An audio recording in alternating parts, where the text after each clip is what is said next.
Hello Dutch readers, I'm Ruth Ware and I'm here to tell you a bit about my new novel.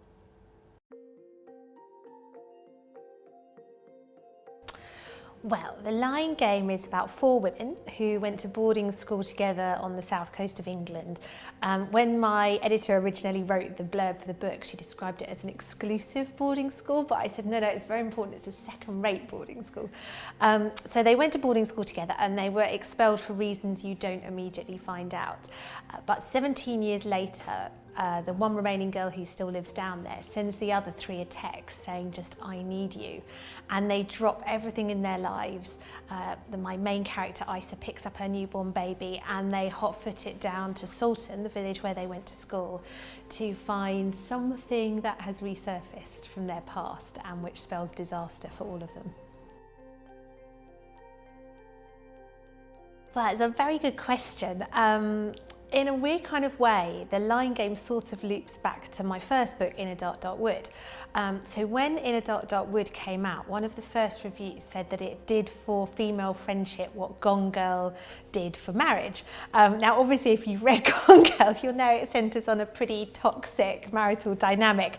So on the one hand, it was a massive compliment. I love the quote. I'm a huge fan of Gillian Flynn. So I was really thrilled by the comparison.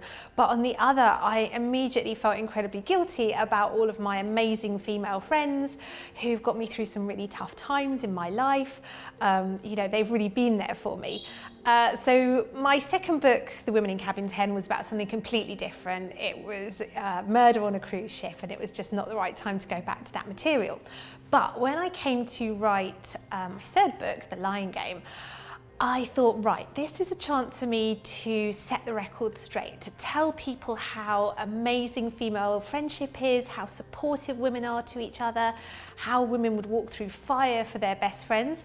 So that was the premise of the book, but obviously I'm a crime writer, so the reality was a little bit different and quite a lot darker.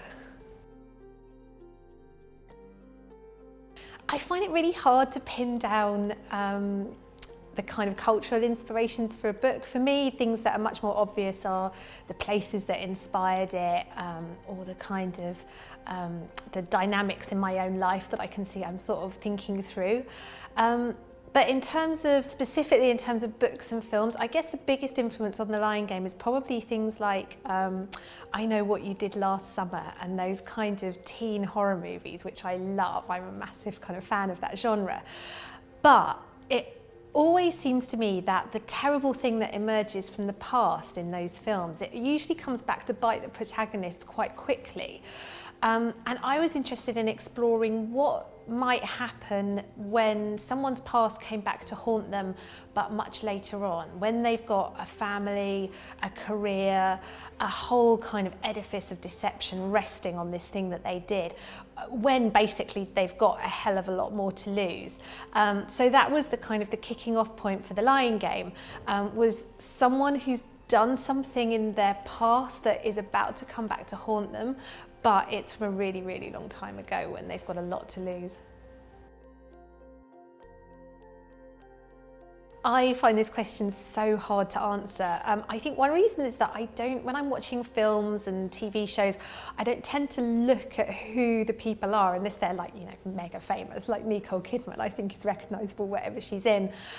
So I'm really bad at fantasy casting, full stop. But the other problem I always have is that to me, these characters are so real. It's a bit like being asked who would play your dad. And, you know, the answer is, well, my dad is my dad. My dad isn't Harrison Ford or Sean Connery.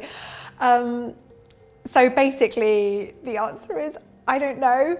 But I love actresses who can pull off that kind of dynamic that hovers between strength and vulnerability. So people like Rooney Mara, Kristen Ritter, you know, those people who can play a character that's simultaneously incredibly strong, but also visibly flawed. Setting in my book is always so important. I love to travel somewhere where I've never been, and often the setting kind of comes first and is in a way as much of a character as the actual, you know, people in the book. the Lying Game is no exception. So the setting actually was one of the first pieces of the puzzle that I kind of put together. So I guess it must have been about 4 or 5 years ago, we were on holiday in northern France, and we went to this place called Saint-Suliac, which is often described as one of the most beautiful villages in France. And it is incredibly beautiful, but it's also very spooky and very atmospheric. So it's this old stone fishing village, and because it's a fishing village, they decorate it with fishing nets. So they're strung between the houses and they're kind of looped across the facades, and they hang over the windows and the doors, a bit like, if you've ever seen, you know, those films set in the deep south in America, like the kind of swags of Spanish moss that you see hanging there, all these giant cobwebs. And they're real fishing nets, so often you would see, like, you know, used buoys or, you know, bits of dead crab still sticking in them. And I found it incredibly spooky and atmospheric. And one morning we were driving out of the town, probably to get croissant at a boulangerie or something, and we were driving over this salt marsh estuary, I guess, and we saw up against the horizon this tide mill, and it was black and crumbly, and you could see, I mean, no one had clearly inhabited it for years. It was, you know, there were birds flying in and out of it, and you could see daylight through the roof tiles, but it was incredibly beautiful. And as soon as I saw it, I thought, I have to put this place in a book, it's got to go in a book. But it took me 4 or 5 years to find the right setting, and that setting was the Lying Game, and the tide mill turned into the house where Kate lives. But I'm a very British writer, all my books are set in the UK, and I knew that I didn't want the setting to be France. I wanted it to be an English boarding school. Clearly that wasn't going to be on the north coast of France. So I picked up the whole of Salton along with the tide mill and plonked it down on the south coast of England. And it's never really specified in the book, but the area that was the inspiration was Romney Marsh. I honestly don't know is the answer.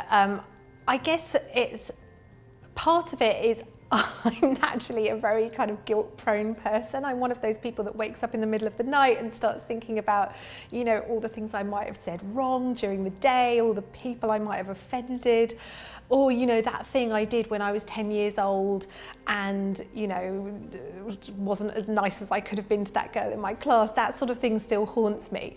So I suppose part of it is as kind of cheap psychotherapy for myself in a way. But female friendship, I guess, partly, yeah, it was a desire to show a different kind of friendship to the one I depicted in a ... Wood. But partly it's probably just that my friends are and have been such an enormous source of strength and joy and frustration over my own life. And so I want to explore those kind of tensions in a book.